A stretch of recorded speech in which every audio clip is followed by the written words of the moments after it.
Damien, thank you so much for the experience of this film. I love it even more every time I watch the film again. Oh, I thanks. get something more from it. I kind of want to live in it in a weird... I mean, Yeah. that might sound weird, but it's just... It means you have a sick mind, but thank you. So do I. Well, clearly. I was so amazed to hear you say, actually, before we dive into music in the film, was that you're not really parties are not really your thing. No. And the party you've created in this film is absolutely extraordinary.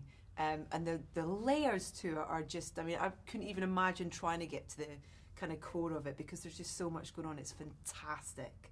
Oh, What an imagination. Thank you. Right. I mean, it's yeah. A lot of it was. It's hard to take credit for much of it at all as sort of the product of pure imagination. There was a lot of fodder to draw from in just.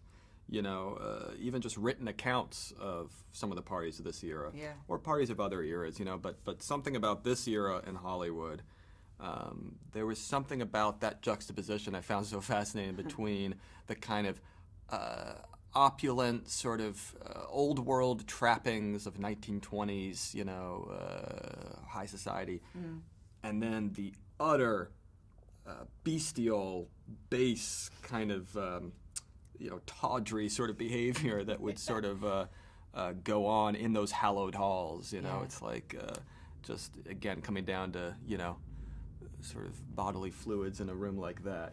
It's just it's sort of that contrast between the high and the low. To me, that was the period. That was what I wanted to try to capture. Fellini does a little bit of that. Yeah. Obviously, sort of the master of that. So that was my main kind of. That was the baton that I sort of tried to as best I could. It's hard to work in his shadow, but that I tried to take. And so his example and the examples of some of the real shenanigans that people were up to, or at least said they were up to. Yeah. You never quite know. Hollywood is famous for its tall tales of this era, provided me with plenty of fuel. When you were writing the film, did you kind of know music-wise, because you play, you're a musician. Did you know kind of how important or where music was placed? Because it's such an important character in this film. Yeah, I sort of wrote in the script kind of, we hear music here, or, both for on-screen stuff, because of course it winds up playing a big part in the characters' lives. You have people like Lady Fayjou and Sydney, who are music performers of music and provide the soundtracks to some of these parties. Then there would also be things where I kind of knew, okay, we're going to need some sort of propulsive track, of score to kind of carry us through this. So I would sort of put indications like that, just in the script. And then Justin and I, once he started working on it, we kind of went through the script in detail and tried to sort of go beyond just those indications I'd put and figure out in between them where else might music want to be. Where would it want to be diegetic? Where would it want to be non-diegetic? Where would it want to sort of bridge between the two? And then he started working. It's so interesting because there's so much going on in the film music-wise, but the start is so quiet and so kind of when the film starts, when we arrive at that in the desert. Yeah, I wanted to just hear the cicadas and and the wind and a tiny bit of ruffle in the trees, the freshly planted palm trees that don't belong there. It's a fucking desert, and they every piece of vegetation in LA pretty much is alien to LA. It was all imported. So it's this fake city. Everything about LA is sort of was built from scratch. It's the desert, and they sort of turn it into this mix of, old Europe and Xanadu, and you turn, and 1 minute you're in a Tudor English cottage, and the next you're in Versailles, and the next you're in the Alhambra, and then over there is Casablanca, and over there is old Shanghai. I mean, it's just the hodgepodge of Los Angeles, not just the movie sets they built, but sort of how it then informed how the whole city kind of grew. Production designers would take time off from movies to design houses, and they would look like sets, and so that whole thing. Sorry, I know I'm going on a tangent, but I think it's trying to sort of get at the root of that this was sort of a fake, kind of dreamed up mirage of a place that was put where a desert once was, and so at the beginning of the movie, I wanted to feel that desert, and just feel the emptiness of that. Can almost kind of feel the heat. And feel the heat. You definitely do. You absolutely do. Yeah, well, Linus, the DP, Linus Sandgren, who's brilliant. He maybe because he comes from Sweden, where they don't know what this thing called heat is, I think. So he really wanted to capture that as well. Yeah, he craves it. So he had this great idea that we talked about to overexpose the film when we were outside, so that what happens is the sun, everything that the sun hits blows out. So a sky that might be blue turns, the blue goes white. The sand that might have a kind of gold to it goes sort of pale beige. Everything kind of winds up getting blown out. And it gives you the effect that you're sort of squinting as you look at it, you know, that feeling that I think you often get in L.A. The light is so hard. It's so much harder than anywhere in Europe, for instance, you know, where I think of the light is, even in the Mediterranean, somewhat softer in quality. California light has a hardness to it and a harshness to it and a glare to it. And so trying to capture that feeling of the sun almost attacking you, you know, it was sort of dictated some of, how he exposed the film, what lenses we used, and sort of, how we shot it. I mean, I could talk to you all day about all the different kind of crafts of this film, because this collaboration between all your wonderful departments is extraordinary. And talking to Justin, it was so great to get to kind of pick the music apart with him a bit. And I mean, he's the only weak link on the you know, but you always have one. But the first thing that I talked to him about actually was that brilliant scene where Manny and Nellie meet for the first time outside of the party, and we have this very subtle piece of score in the background that's the start of their theme, really, the first introduction to their theme, and it really resonated with me, and it really kind of connected with me. It was almost like taking a breath from being in the party.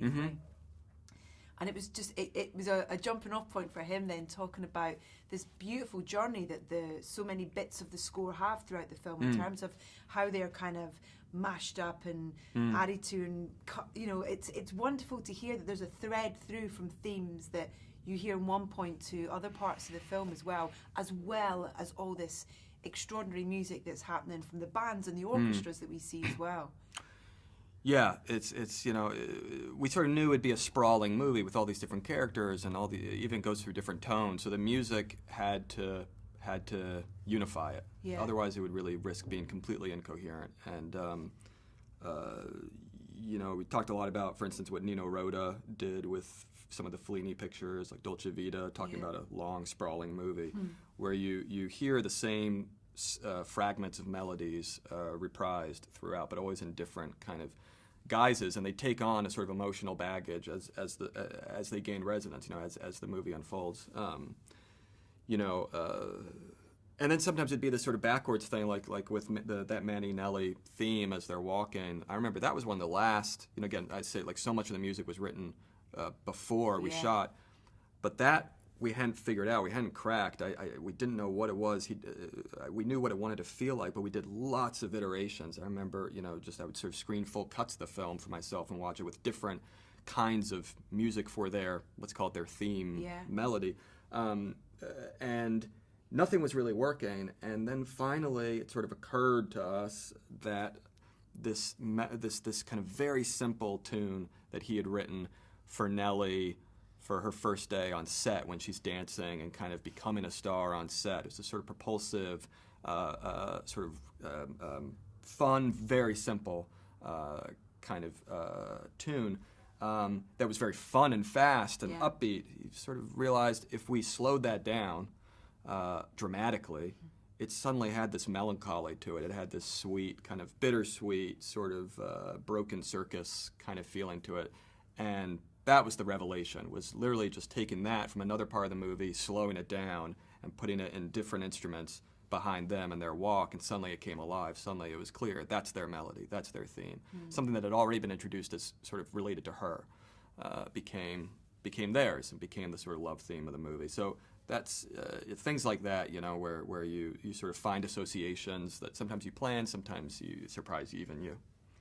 What, with regards to that scene, you know, where you're in the desert and all the different sets are there and all these different films are being shot, and it's I think my jaw was on the floor for that kind of whole sweeping round, and there's the jazz trio, and then there's when you see up on the hill and the enormous orchestra that's kind of playing along, sort of thing.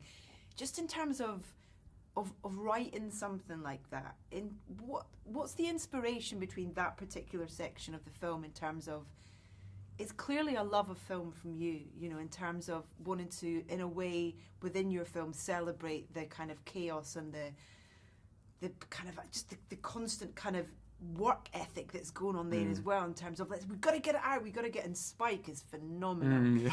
But just, it's a bit of a weird question, but just, writing and the inspiration behind that part of the film, I just was so interested to find out from you a bit about that. Well, it was just it was just a collection, again, of all the things I found remarkable about movie making in that era, that are just sort of a little mind-boggling to us today. The idea of multiple sets right alongside each other, with the sound of one overlapping with the sound of another, so you're working in a completely cacophonous environment, that would feel like utter chaos, but it gave a certain energy to silent filmmaking. That's the irony of silent filmmaking, is that it was way louder than sound filmmaking.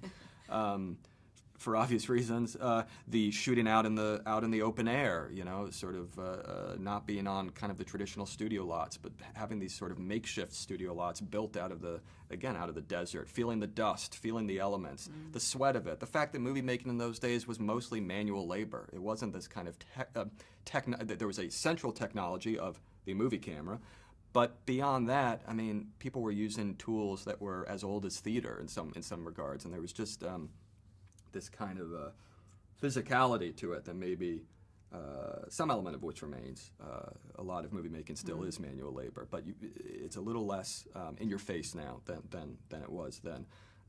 So it felt like making a movie about movies, but where everyone sort of would kind of be dressed or look like they were extras in Giant or There Will Be Blood or something like that, or Coming Out of the Coal Mines or something. It felt like this sort of almost turn of the century manual labor, really grueling, physical, sweat-inducing labor, to make this thing that then becomes very ephemeral and intellectual, whatever this thing that we call art. It's such an interesting sort of dichotomy.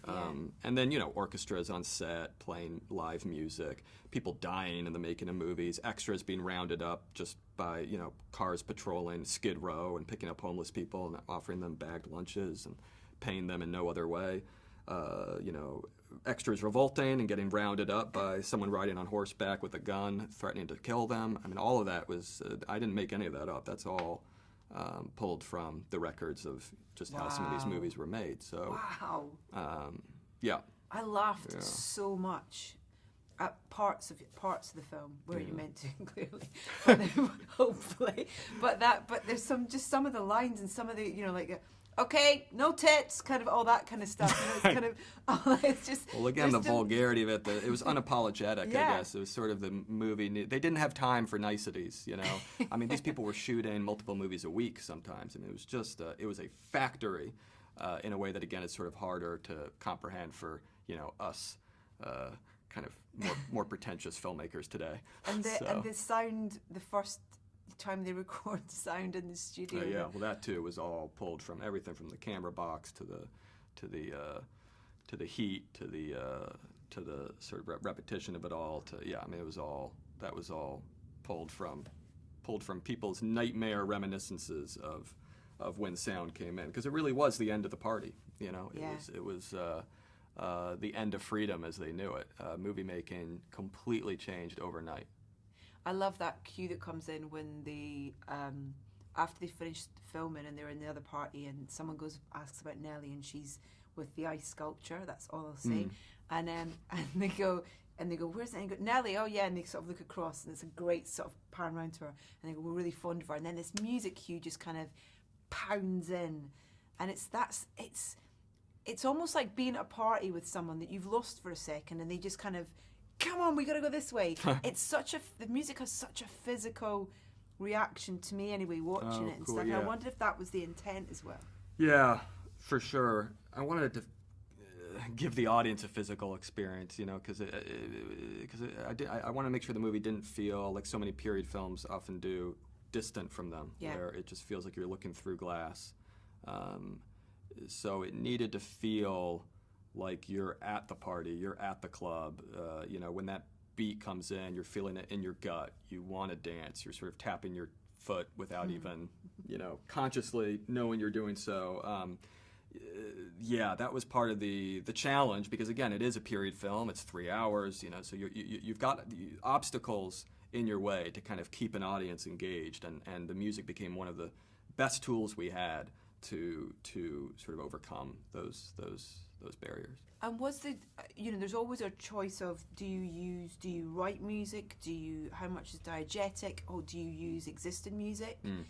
But was the reason to not use, I didn't really notice much existing music in there at all, apart from there's very little, there's some, but very little. But really, that you wanted to almost kind of create your own, because the film does straddle kind of almost the 20s, but contemporariness as well in terms of musicality. Yeah. Was that the kind of reason why? It would have been easy to kind of, if there's a band playing, stick and have them play something from that era. But totally, no, but we've seen that before, and so that felt kind of like that wasn't an option for us. And Justin, I think, also was really excited by the opportunity to kind of create a new soundscape, something that would forever just be associated with this movie, for better or worse.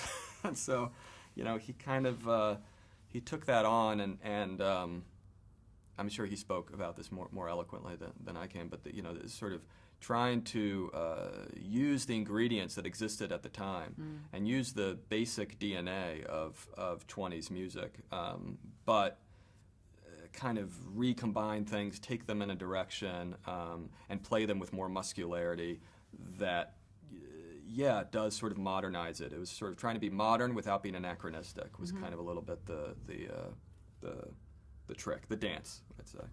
And within that, you've got Margot Robbie, who is just, oh my God, she's just amazing in this film. She's amazing anyway, but you kind of think, I know what Margot can do. And then you see her in this film and you're going, holy shit.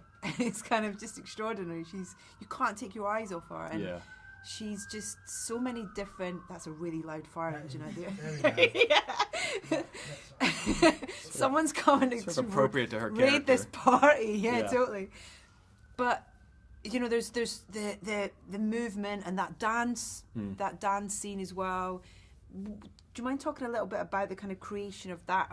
Because I loved hearing you talk at one of the Q&As that you did, just about, you were kind of blown away by her work ethic as well, in terms of, nobody runs on a film set, and you're like, Margot does. Yeah, she has the most physically demanding role in the movie, and so it's, and you could argue emotionally demanding as well, but it's just sort of, I think it's hard to imagine many roles that would be more physically demanding than this one, and so you need someone who has a kind of hunger and energy and endurance, resilience kind of to them that equips them for that challenge. And she somehow made it look easy. She would just, I think of scenes like the snake fight where she was out in very cold temperatures, sort of desert night temperatures where it really drops, for 3 nights in a row, battling this prosthetic snake, and it just, screaming her lungs out. She basically got a throat infection by the end of that. She was sick for about a week, but never once complained. She's a force of nature the way her character is a force of nature. The difference is that she's also lovely to work with and reliable and not, drugged out of her mind all the time. So, that's the perfect combo. I loved hearing her talk about her spirit animals as well. The octopus and the honey badger. A honey badger. Yeah. When she told me that shortly before shooting, I was like, okay, this is either going to be brilliant or I'm going to just look at you and not know what the hell is going on. And it was brilliant. And Diego as well, what a find. Yeah. Thank you for introducing him to us. He's absolutely beautiful. Well, no, I have to credit him. He was out there just waiting to, we were lucky to stumble upon him, and especially kind of seeing his work with Margot and his work with Brad, and just kind of you know, he sort of, he like, you know, he was the newbie on set among everyone, and just sort of, he had never been on an American film set before. He had never been to Los Angeles, period. He had never worked in English. He'd, you know, had only done a few films before, nothing of this size. So it just, you know, wow, I think a lot of actors could have, I think, just sort of choked. For him, it was the opposite. And maybe it did have something to do with, how personal the role ultimately wound up being, how much it overlaps with his own life, maybe to a certain extent. But it also has to do with him being a phenomenally gifted actor. Yeah, I mean, that scene at the end where he's in the cinema, and just the journey that he goes on through his facial expressions as he's watching Singing in the Rain is... it's not easy for an actor to sort of tell that kind of story with just your face. You don't even have the benefit of dialogue. You don't have the benefit of anyone to answer off of you. You don't have the benefit of movement, body language. You have none of that. It's just the face. And so you get something, I don't know, there's something very pure about that. I think of like, Renee Falconetti in Passion Joan of Arc or something like that, where, completely different context, but where with the right face and the right actor, you can get so much poetry out of something so simple, where the camera is not doing anything but recording the moment. And, moments like that you kind of realize, for all the camera pyrotechnics you can do and the magical sunsets and vistas and crowd scenes, ultimately nothing beats a human face. Singing in the Rain. Can we talk Singing in the Rain? What does that film mean to you as a person? Does it mean anything to you? Wait, what? It doesn't mean it? Doesn't mean anything. Is it... Yeah, what is... No, what I've is never it? seen it. Yeah, never heard of this Singing in the Rain business. What does the film mean to you? Well, it's one of the greatest films ever made. It's the most joyous movie ever made. I think there was something to the idea of someone having a reaction of sort of sadness and regret and pain to the most joyous movie ever made. That's the irony of Singing in the Rain. It's the most joyous movie ever made, the most joyful experience watching a movie that you can have, and yet it alludes to, gestures to, what was essentially a tragedy for so many people. People died, people took their own lives as a result of this transition to sound. The character that Gene Kelly's, Don Lockwood, is based on, John Gilbert, basically drank himself to death. These were, there was a brutality and a cruelty to the sort of real story, and Singing in the Rain, in some ways, it exemplifies that sort of Hollywood ability to turn something like that into lightness and into hope. It somehow does it without lying. That's the magic of it. It somehow does it in a way that feels honest and truthful and so beautiful. So it's kind of Hollywood at its best, I would say. It's one of those rare moments where every aspect of the Hollywood equation just works perfectly. It felt like, kind of using that as a starting point, looking back at the sort of darker side of what led to Singing in the Rain, and the ways in which Singing in the Rain, just sort of the backstory of it, interweaves with this period. It's sort of, I think a lot of people don't even realize that the songs in Singing in the Rain weren't written for that movie. They were written for earlier movies or earlier productions in this era. They were all 20s songs. It was a 20s song catalog. That's how Singing in the Rain came to be. They had a bunch of 20s songs that they wanted to put in a movie, so they decided, okay, what should we do? Well, let's set a movie in the 20s. What was going on in the 20s? We'll do Silent to Sound. That's it. That's how Singing in the Rain came to be. It was that sort of mercenary, and out of it you get genius. Again, that's Hollywood. That's like the weird sort of paradox of Hollywood. It's commerce and art, and it comes together, and there's something somehow magical that comes out maybe 1% of the time. And to kind of both doff the hat to it, but also try to sort of dig under the rubble of what sort of lies beneath it, and then build up to it in such a way where, again, it just sort of presented itself to me as an interesting idea. If someone stumbled into a theater after not having been in a theater for a while and just happens to see this movie, if they had been through that, the emotions that would bring up for for them while surrounded by an audience of delighted spectators having the time of their lives. You know, and yet, you know, as sort of happens to Manny during the course of that scene, you can't help but be sort of caught in the spell yourself. Yeah. So it's again, the trying to end on a sort of final statement of some kind about the paradox of it, that it's the pain and the joy, and that movies somehow have a way of hiding that, expressing that, building from that, being you know, unable to exist without it. Yeah. Milking our pain to turn into pleasure. You know, there's just a whole thing about it that you can either celebrate or condemn, maybe both. That's where the movie lands for me. Amazing. Thank you for that. You're welcome. Oh man, and thank you honestly for this film. I just had thank you. the best time. Can't wait to see it again, to be honest. Oh, yeah. thanks. Thanks. So Great kind to of chat you to you. say. Thanks Nice so chatting. much. Cheers.